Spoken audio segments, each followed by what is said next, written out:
نعبد و نصلی علی رسول الکریم اما بعد اعوذ باللہ من الشیطان الرجیم بسم اللہ الرحمن الرحیم مثل الذین حملوا التوراة ثم لم يحملوها كمثل الحمار يحمل اسفارا بئس مثل القوم الذین كذبوا بآیات اللہ واللہ لا يهدی القوم الظالمین قل یا ایھا الذین ہادوا ان زعمتم انکم اولیاء للہ من دون الناس فتمنوا الموت ان کنتم صادقین ولا یتمنونہ ابدا بما قدمت ایدیہم واللہ علیم بالظالمین قل ان الموت الذی تفرون منہ فإنہ ملاقیکم ثم تردون الی عالم الغیب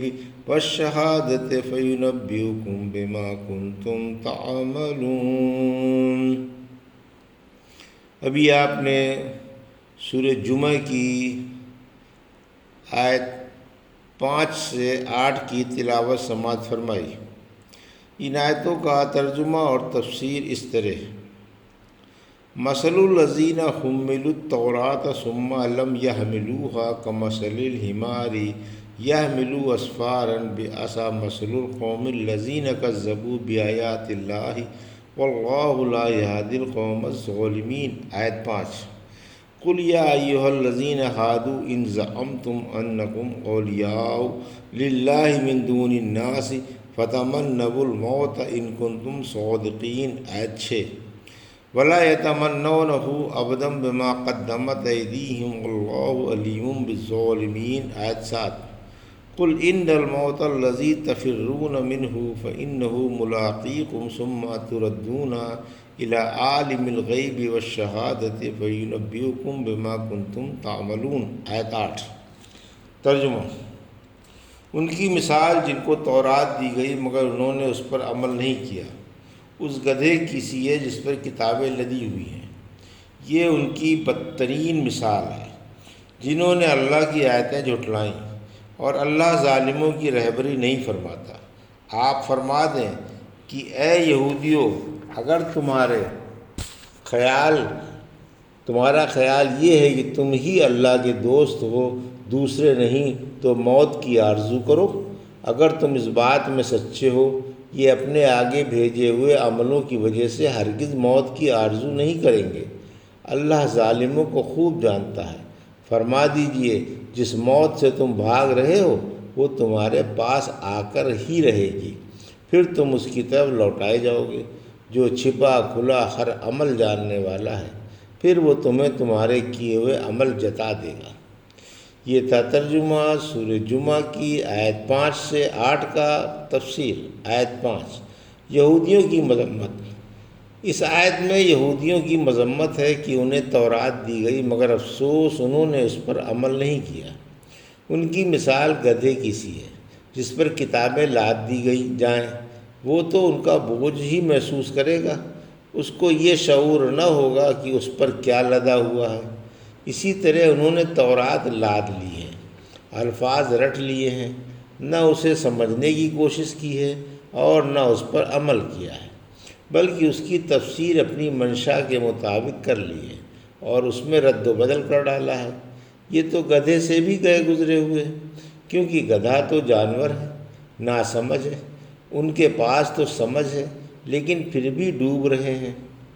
سورہ اعراف کی آیت 179 میں فرمایا، وہ چوپایوں کی طرح ہیں بلکہ ان سے بھی بدترین ہیں، یہی بے خبر ہیں۔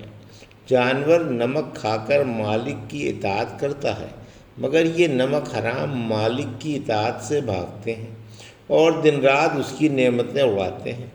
پھر فرمایا، جو اللہ کی آیتوں کو جھٹلائیں ان کی بری مثال ہے۔ ایسے لوگ ہدایت کی توفیق سے محروم رہتے ہیں۔ ایک حدیث میں ہے کہ جس نے خطبے کی حالت میں بات کی وہ اس گدھے کی طرح ہے جس پر کتابیں لدی ہوئی ہیں، اور جو اسے خاموش کرنے کے لیے چپ کہے اس کا بھی جمعہ خراب ہوا۔ مباہلہ کا بیان آیت 6، یعنی اگر تم صحیح راہ پر ہو اور ہمیں گمراہ سمجھ رہے ہو تو آؤ ہم دونوں مل کر اللہ سے دعا مانگیں کہ جو گمراہ ہو وہ غارت ہو جائے۔ اگر تم اپنے خیال میں سچے ہو تو مباہلہ کر لو کہ اللہ پاک جھوٹوں کو غارت کرے۔ آیت 7، کفر، ظلم، فسق و فجور اور بغاوت تو ان کے اعمال ہیں جن پر ان کی نظر ہے، پھر یہ بھلا کیسے موت کی تمنا کریں گے؟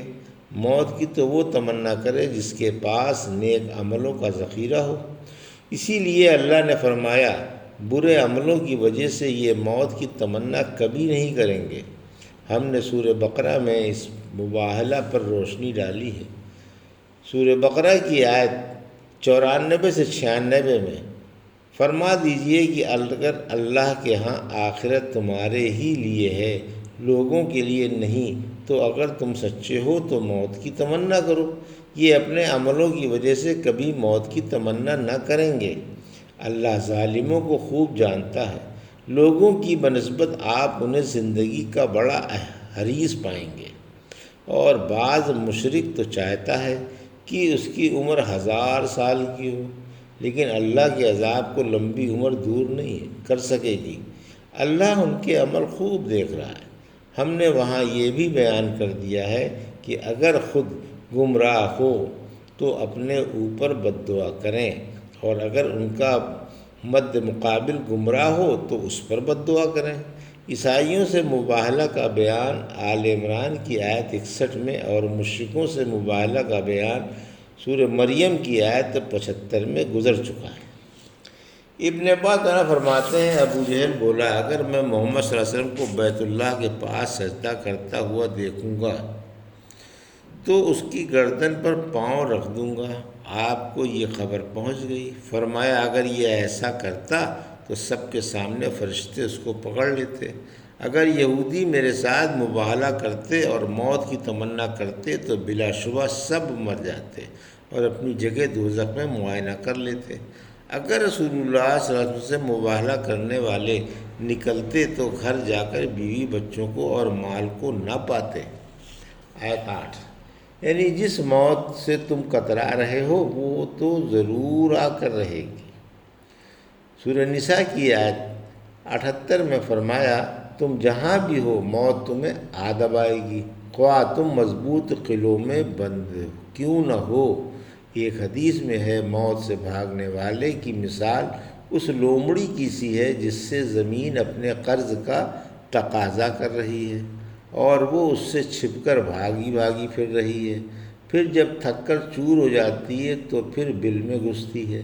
زمین اس سے کہتی ہے کہ اری لومڑی میرا قرض کیوں نہیں دیتی، پھر بری طرح سے بل سے نکل کر بھاگتی ہے اور بھاگتے ہی بھاگتے مر جاتی ہے۔ یہ تھا سورہ جمعہ کی آیت 5 سے 8 کا ترجمہ اور تفسیر جو ابھی آپ نے سماعت فرمائی۔